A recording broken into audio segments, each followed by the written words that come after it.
Alrighty guys, what we got here is actually a 4th gen match. What do you know? So I lead off with the Jirachi and I'm going to set up some Stealth Rock. I expect him to do the same. He doesn't. He goes up to a top. So I know he's either going to want to spin or hit me with close combat or do something nasty. So I go out to a Ghost because that's what Noir does. He burns things and blocks spin. But he uses Foresight and I'm just like, that's hilarious. So now he can rapid spin as I try and burn. And Will-O-Wisp misses. Oh my god, Will-O-Wisp, I hate it so much. So now I'm forced to go for it again, even though he could potentially have a Fire type or a Heatran or a Guts poke like Heracross, etc. And instead, he now gets a Flash Fire boost and I have to stay in, risking myself to Earthquake it, which doesn't KO. So he doesn't go for it again, which is interesting. Instead goes out to a Zapdos. I guess it's not that interesting after all. And now I really have to worry on what kind of Zapdos it is. If it's sub-toxic, I'm in trouble. Well, there's the sub. So, if it's sub-toxic, I'm in trouble. I'm in some big trouble. So, I'm going to have to start trying to break his subs. And there's a discharge, so I don't think that means toxic, because he would use T-Bolt since he wouldn't want to accidentally get Parahacks, because that would mess up his toxics. So, sub, roost, discharge, I don't know, either HP Ice or Heat Wave, I guess. That's not nearly very threatening to me at all. So I don't really care too much. He goes back out to top as I'm just going to constantly S-toss until he gives me a reason not to. And this just screams go right back to Dusknoir, which I think he predicts and goes to Starmie, or at least he predicts me to go somewhere. I almost went to Slowbro, which would have been bad, but I didn't, so here I am. The Shadow Sneak is a little on the obvious side, and the Will-O-Wisp wouldn't really benefit me, so I decide just to go Shadow Sneak instead. Maybe he wants to hit me with a Hydro Pump or something like that, I don't know. And I feel at that point he's well, that turn there was actually a lot of waiting. I ended up going Earthquake thinking Heatran might come in, but if he knew I was going to go Earthquake, I don't know why he didn't try, I don't know, something more beneficial than going to Zapdos, which does nothing. So he subs down, which is fine, because I'm just going to S-toss, he's going to break his sub, he's going to roost up to full, and that's how I know he's going to switch now, because there's no point for him staying in. He's shown me that so far. To which I am going to switch out, I believe, at the same time to Jirachi, because I want freaking rocks up. He's got 2 potential spinners, but he at least has to use Foresight for one of them. Or he has Foresight for one of them, but I at least have a Dusknoir to, I don't know, whatever. So with the amount he's freaking switching, and with the Zapdos on there, it'll be beneficial to get rocks. And this Heatran, for God's sakes, it got down from that Earthquake to, what, like 13% or something? Something like that, 14%? It ends up being paralyzed and leftovers all the way up to like 56% by the end of the game. I swear to God, it's ridiculous. So, I knew Starmie was coming in, but with Surf or Ice Beam being my options, I'm going to opt for Surf 100% of the time. And in comes this guy. I would like to trick, that's a trick freaking Spec Slowbro, which is disgustingly epic. So I want to get rid of that Spec so I can start slacking off and, you know, dealing better hits, I guess, but I didn't really get a chance to this match. So some more predictions, more double switches out all over the place.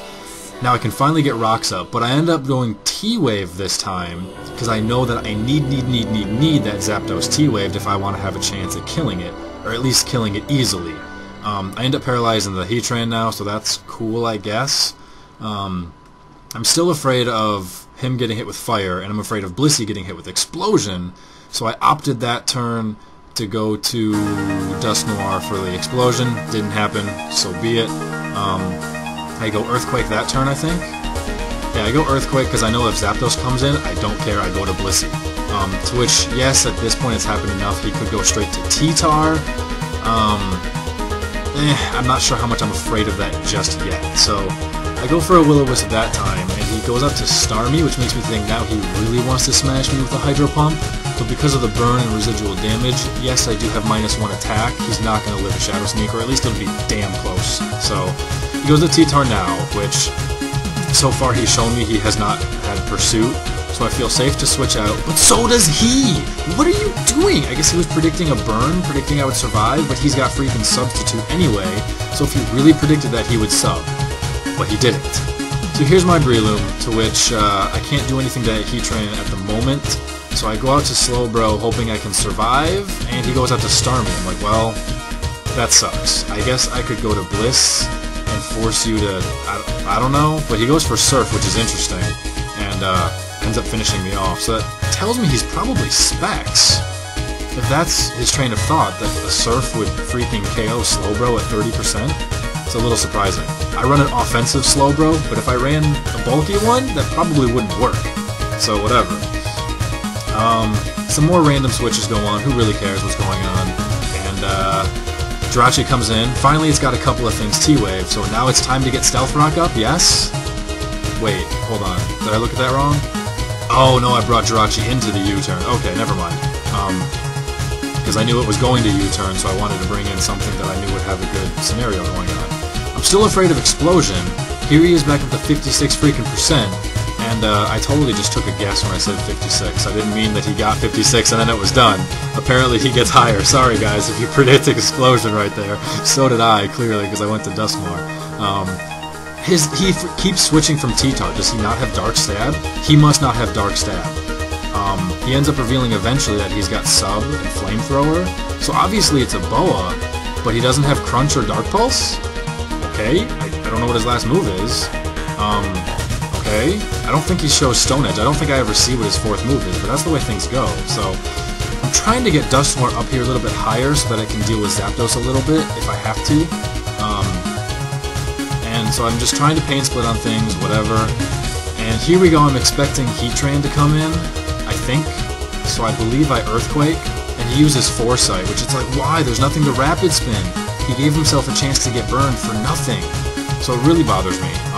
I know he can close combat, I'm assuming he can also close combat, but Dustmore's my physical wall, so if anything's going to take a close combat, it's going to be Dustmore. To which I go for burn that time and finally hit, yay. So I know I can survive now. The burn does mitigate how much HP he has that I can steal, however, but I'm still going to go for it because I still have less. I don't steal all that much, but whatever, I guess whatever, it's something. It's better than nothing, really. I ended up better than I was the turn before, so hey. And now that he's burned, I'm going to go to Jirachi, I'm going to set up a Wish, and after that, I can finally get Stealth Rock up permanently, so that'll be nice. Yay. Unfortunately, the burn's going to kill him, so I won't be able to do both for free. It was one or the other, and he predicted me to set up Stealth Rock and tried to spin it away before he died, which probably the correct play, honestly. So, you know, whatever. But in comes Zapdos. I know we're both base 100, but I got some speed. He might too. I get the freaking T-Wave off it before it can sub. Amazing. So now this Zapdos will be able to be dealt with. It still won't be easy. If it's the last poke he has, then Blissey will beat it. Whatever, don't care. It'll just take all freaking day, but it will. And then I can get it residually with a couple of sweepers and making it come in and crap like that. Here's this freaking Heatran. I finally get a hit on it, so it's lower than 56% now. I don't know the significance of 56 other than me randomly saying it earlier. But I'm still trying to predict it to freaking explode, and it's just not. So, I don't know. I'm going for Iron Heads there. Whatever. So I switch into Loom, thinking he's probably going to go for Earthquake, or even if he goes Stone Edge, or I don't care what, it'll be fine. And so that's where he finally reveals Sub. So, okay, now I know he's officially a Boa. Ouch! Good God, this used to be a Life Orb Breloom. It was Life Orb Toxic Heal, and I switched it to the Toxic Orb so it would stop dying. There's been so many instances where things like have not died that would have died from Life Orb, but Breloom's still alive instead, so I don't know how to take it instead. I guess if I was to go Life Orb, I would have to put some bulk instead of speed so that it wouldn't die as much, but I don't know. They're both good, but Life Orb is... Oh, Life Orb's just unexpected damage. It really is, so whatever. Now that Zapdos is T-Wave, I can start trying to get some wishes off, and I feel like this is the turn to go to Dustmore. Pass that wish to him. There's a chance he'll Roost, there's a chance he'll be Parahax, there's a chance he'll Sub, there's a chance I will not die. He goes Heat Wave and kills me. It's like, ugh, man, I really want to know how close that was to 18%, because Dustmore obviously can take special hits too. So I lose the wish, but whatever. So I go to Bliss, and then now that I know he's a sub T-Tar, I expect him to go to it. Which he goes to Celebi instead, which boggles my mind. Like, why would you go to Celebi? Because Blissey could kill Celebi. Unless he's going to recover. So I'm going to Iron Head and force him to do whatever. I completely forgot I was paralyzed. I was just like, kill the Celebi before it kills me, but obviously Celebi's faster. Whatever. So I get Parahaxed, I take an extra Earth Power there, which sucks, because now Jirachi's going to die to anything, and I'm just going to have to leave him in there as fodder, which before, it would force him to go for Flamethrower and maybe kill? It probably would. Well, I don't know, it didn't kill Breloom. Although that was at full, Jirachi was at half. It probably still would have killed, so it probably didn't matter. Although he got the special defense drop on the second one, I think. I don't know, it doesn't matter, whatever. In comes Zapdos on the predicted Seed Bomb or Fighting Attack, whichever it was. I really wanted to go Focus Punch, I just couldn't risk it. And I know now that Seed Bomb will get it close enough where he can either kill me or he can roost off, and he didn't get Parahax and roosted off, and I was like, wait a second. That played out differently in my head. Him roosting wasn't as bad as it actually ends up being. So I have to go for another Seed Bomb because I have to kill the thing with residual damage, and this is my best bet to do so, which means Lucario is going to have to come in and he's going to have to do it with a CC. But he gets Parahax, so I know he's going to want to roost again, and boom! Unprotected Focus Punch against a poke that can absolutely KO me, and I score it. Oh my god, that felt so good. That felt so good. Because if he killed me right there, I was in deep trouble. I was in deep trouble. Because I don't think Luke was killing that with a CC. Maybe. It might have. I don't know, man. It might have. I don't want to calc it. I always let you guys do that. I don't care. Whatever. But once that went down, once I scored that Focus Punch, it was GG. So, thanks for playing, man. It was a good match. It was a good game. It's nice to play some 4th Gen again, so thank you, Showdown, for supplying me some 4th Gen, although my team sucked. This team, I didn't think it would be that bad, but after playing like 10 matches, I was like, no, this team is bad. It's just bad. But whatever, still is a little bit of fun, I guess. I'm trying to brute force my way to wins instead of, make a better team, which in hindsight, I should just make a better team. But I'm not, so I don't care. Whatever. Thanks for watching, guys. I hope you enjoyed. Take it easy. Peace.